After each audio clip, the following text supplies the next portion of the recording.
Good morning प्यारे बच्चों। आज मैं आपको सरल आवर्त गति के बारे में पढ़ाने जा रही हूँ कि सरल आवर्त गति क्या होती है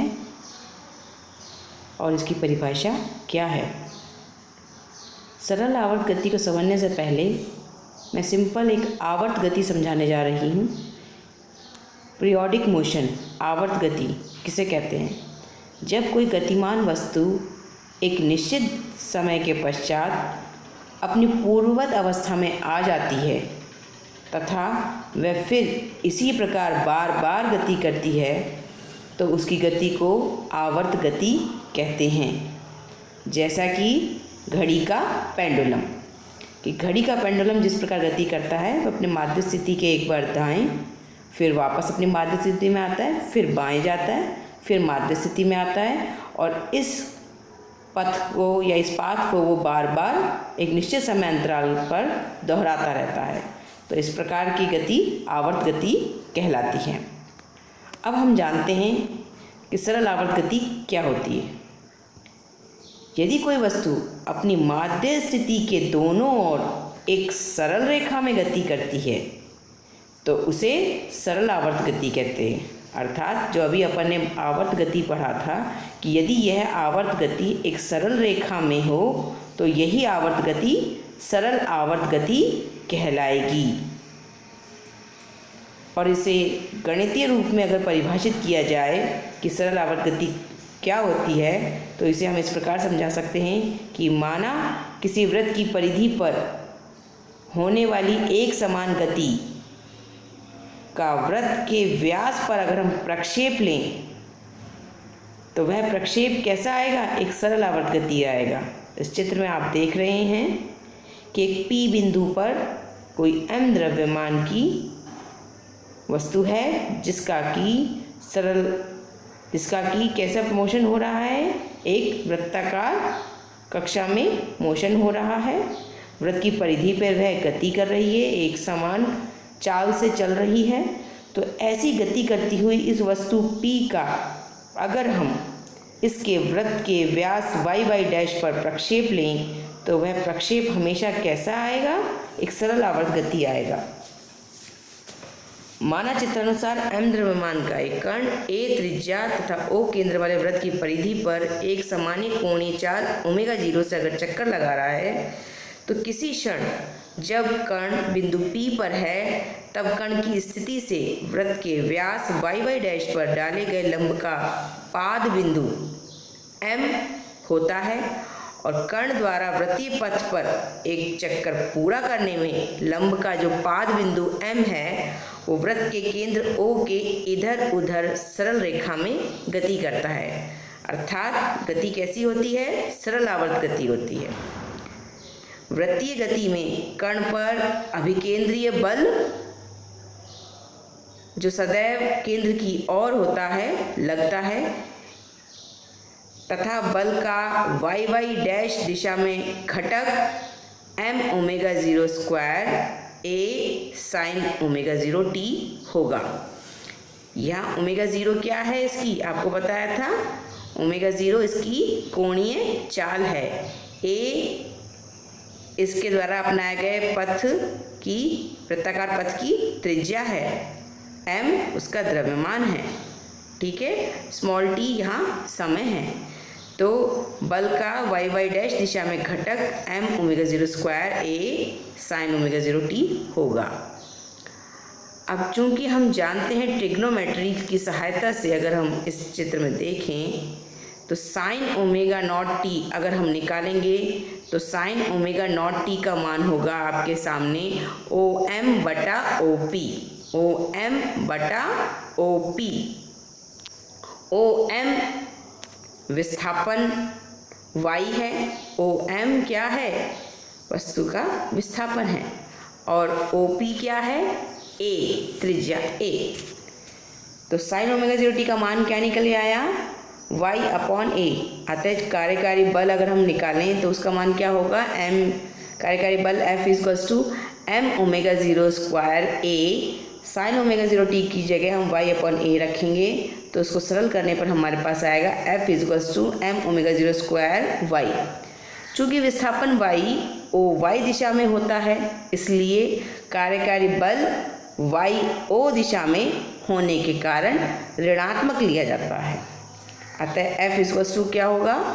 F equals to -m⍵0² y होगा। यहाँ हम m⍵0² को एक दूसरे नियतांक से विस्थापित कर रहे हैं, जिसका नाम स्मॉल k, जिसे हम बल नियतांक भी बोलते हैं। F equals to -ky। यहाँ जो कार्यकारी बल F है, इसको प्रत्यानयन बल कहते हैं। क्या कहते हैं? प्रत्यानयन बल। सरल आवर्त गति में यह प्रत्यानयन बल हमेशा साम्य अवस्था से वस्तु के विस्थापन के अनुक्रमानुपाती होता है तथा सदैव साम्य अवस्था की ओर ही इंगित होता है। इसकी डायरेक्शन हमेशा सेंटर की तरफ ही रहती है। सरल आवर्त गति में अगर हम विस्थापन निकालें तो विस्थापन को कैसे दर्शाएंगे?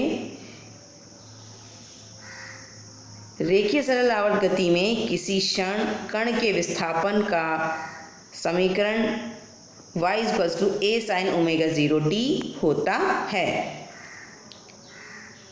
यह हम ऑलरेडी पढ़ भी चुके हैं। यहाँ a आयाम होता है तथा ω0 कोणीय आवृत्ति है।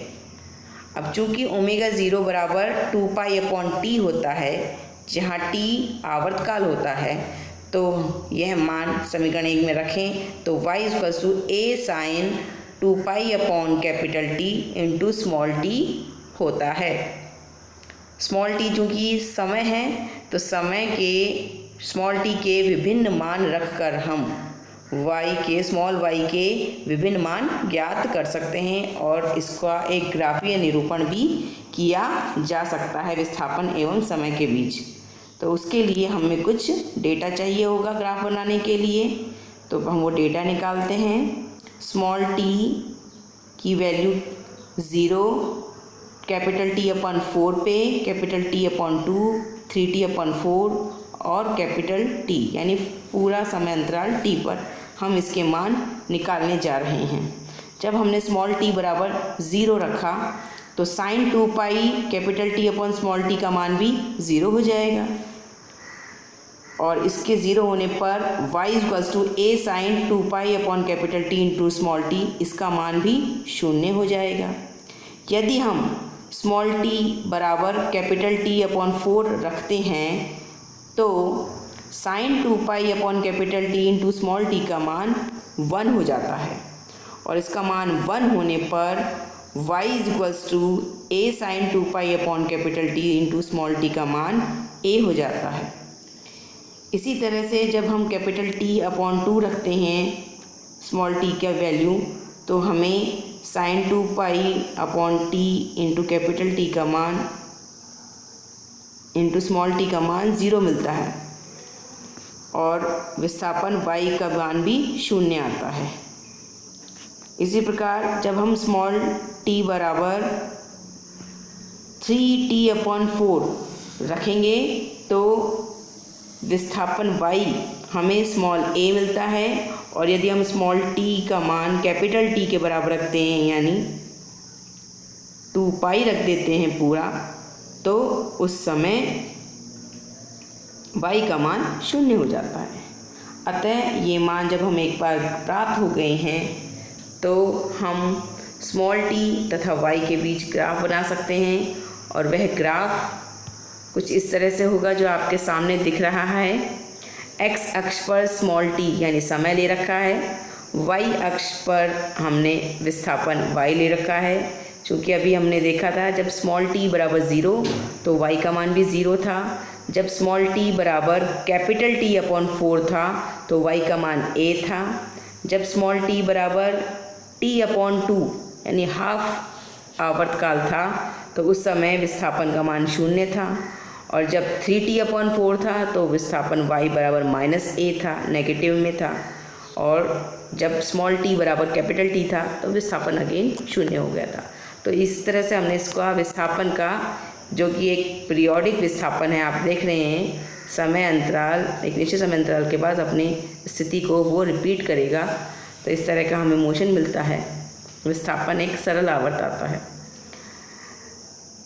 इसी में ही अगर हम वेग निकालें, सरल आवर्त गति में वेग, तो वेग के लिए हमें क्या करना होगा, विस्थापन की जो हमारे पास समीकरण थी y बराबर a sin ओमेगा t, इसका हम समय t के सापेक्ष डिफ्रेंशिएशन कर देते हैं, अवकलन कर देते हैं, तो हमें v वेलोसिटी v मिलती है। v बराबर होगा omega 0 a cos omega 0 t, समीकरण 3 में जो दर्शाया गया है। इस समीकरण में समय स्मॉल t के अलग अलग मान कैपिटल T के रूप में रखने पर हमें वेलोसिटी v के मान ज्ञात होंगे। तो यहाँ टेबल में हमने दिखा रखा है, जब हमने स्मॉल t बराबर 0 रखा तो वेलोसिटी v का मान a ओमेगा 0 प्राप्त हुआ। जब स्मॉल t बराबर कैपिटल T अपॉन 4 तो वेलोसिटी 0। स्मॉल t बराबर कैपिटल T अपॉन 2 रखने पर वेलोसिटी का मान माइनस a ओमेगा 0 प्राप्त होता है। और जब 3t अपॉन 4 रखते हैं तो वेलोसिटी 0, और जब t equals to capital T रखा जाता है तो वेलोसिटी का मान a ओमेगा 0 प्राप्त होता है। इन मानों से भी हम दोबारा ग्राफीय निरूपण करते हैं अगर t और v के बीच में, तो हमें इस प्रकार प्राप्त होता है जैसे चित्र में दिखाया गया है। यदि हम t को x अक्ष पर और वेलोसिटी को y अक्ष पर लेते हैं तो हम यहाँ ग्राफ में देख रहे हैं कि जब स्मॉल t बराबर 0 था तो वेलोसिटी 0 नहीं है, वेलोसिटी का मान है a ओमेगा 0, कुछ ना कुछ वेलोसिटी है। जब स्मॉल t का मान कैपिटल T अपॉन 4 होता है तब उस समय कण की वेलोसिटी 0 हो जाती है, और जब कैपिटल T अपॉन 2 होता है तो नेगेटिव में यानी विपरीत दिशा में माइनस a ओमेगा 0 वेलोसिटी होती है, और 3t/4 पे पुनः 0 हो जाती है, और कैपिटल T के ऊपर ये पुनः पॉजिटिव दिशा में a ओमेगा 0 हो जाती है वेलोसिटी। तो यहाँ पर हम देख रहे हैं वेलोसिटी का भी एक पीरियोडिक नेचर है, यह भी एक डेफिनाइट टाइम इंटरवल के बाद अपना बिहेवियर रिपीट कर रही है। सरल आवर्त दोलन गति में अगर हम गतिज ऊर्जा की बात करें तो गतिज ऊर्जा हम कैसे ज्ञात कर सकते हैं कि जो प्रत्यानयन बल F बराबर माइनस KY जो हमने लगाया है सरल आवर्त गति में जो लगता है, जिसके कारण कण में विस्थापन y बराबर a sin ओमेगा t तथा उसकी वेलोसिटी v बराबर a omega 0 cos omega 0 t हो जाती है। अतः उस स्थिति में कण की गतिज ऊर्जा k बराबर होती है हाफ mv²। तो यहाँ ये मान रखने पर हाफ m, v का मान रखने पर अभी हमने आपको v का मान बताया था, v का मान भी अगर इस समीकरण में रख दिया जाए तो हमें प्राप्त होती है उसकी काइनेटिक एनर्जी कैपिटल K बराबर हो जाती है half KA² cos square omega 0 t, जहाँ स्मॉल k कैपिटल K तो काइनेटिक एनर्जी है और स्मॉल k एक नियतांक है, बल नियतांक, जो m ओमेगा 0 स्क्वायर के बराबर होता है। तो इस समीकरण में अगर हम साइन ओमेगा t बराबर y अपॉन a के मान को भी विस्थापित करें तो कॉस ओमेगा t का मान निकल के आता है कॉस स्क्वायर ओमेगा 0 t का मान निकल के आता है 1 माइनस y² अपॉन a²। तो ये मान इसमें रखने पर हमें कण की गतिज ऊर्जा प्राप्त होती है, k बराबर होगा half small k a² minus y², जो समीकरण 5 में दर्शाई गई है। इस समीकरण से स्पष्ट है कि साम्य स्थिति में y बराबर 0 होने पर गतिज ऊर्जा अधिकतम होती है, जबकि y बराबर प्लस माइनस a पर अधिकतम आयाम पर गतिज ऊर्जा का मान 0 हो जाता है। इसी तरह से अगर हम सरल आवर्त गति में स्थितिज ऊर्जा निकालें तो स्थितिज ऊर्जा का सूत्र होता है u बराबर -0 to y f dy। Integration कर दिया है हमने 0 से y, क्योंकि आप जानते हैं स्थितिज ऊर्जा यही है, ये डेफिनेशन है स्थितिज ऊर्जा की। यहाँ अगर हम f का मान प्रत्यानयन बल का मान रखते हैं, f बराबर सब्स्टिट्यूट करते हैं तो हम क्या देखते हैं, इसे इंटीग्रेट करने पर हमें मिलेगा क्या, हाफ के वाई स्क्वायर। और चूंकि y की वैल्यू होती है a sin ओमेगा 0 t, तो y का मान जब हम इस समीकरण रखते हैं तो स्थितिज ऊर्जा U बराबर मिलती है हाफ स्मॉल के a square sine square omega 0 t। तो इस तरह से हमें स्थितिज ऊर्जा का भी ज्ञान हो गया है कि स्थितिज ऊर्जा का क्या मान है। जब हम सरल आवर्त दोलक की कुल ऊर्जा निकालें, अर्थात गतिज ऊर्जा प्लस स्थितिज ऊर्जा, तो उसका योग टोटल एनर्जी कुल ऊर्जा निकल के आता है।